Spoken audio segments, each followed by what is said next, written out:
بلوچستان کے شہر پنجگور سے ہمارے گدروشیا پوائنٹ کے نمائندہ فرید عمر کی رپورٹ کے مطابق پاکستان مسلم لیگ نواز کے زیر اہتمام چلڈرن پارک چتکان میں عید ملن پارٹی کا اہتمام کیا گیا، جس میں مسلم لیگ نون کے کارکنوں نے بڑی تعداد میں شرکت کی۔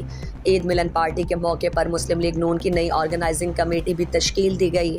ضلعی آرگنائزر کے لیے محمد صدیق جبکہ ڈپٹی آرگنائزر کے لیے عمران عطا کے ناموں کا اعلان کیا گیا۔ آرگنائزنگ کمیٹی پارٹی کے ضلعی انتخابات تک ذمہ داریاں سنبھالے گی۔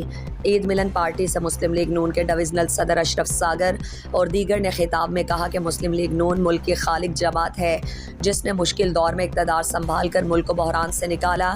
انہوں نے کہا کہ نواز شریف ملک کے لیے ناگزیر ہیں، وہی ایک رہنما ہے جو اپنی سیاسی بصیرت اور تجربات سے ملک کو بھنور سے نکال سکتا ہے اور وہ انشاءاللہ آنے والا سیٹ اپ میں وزیر اعظم بنے گا۔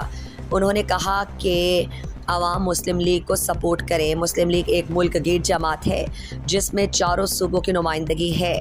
مسلم لیگ نے ملک کو اجتماعی ترقی کی جانب گامزن کیا۔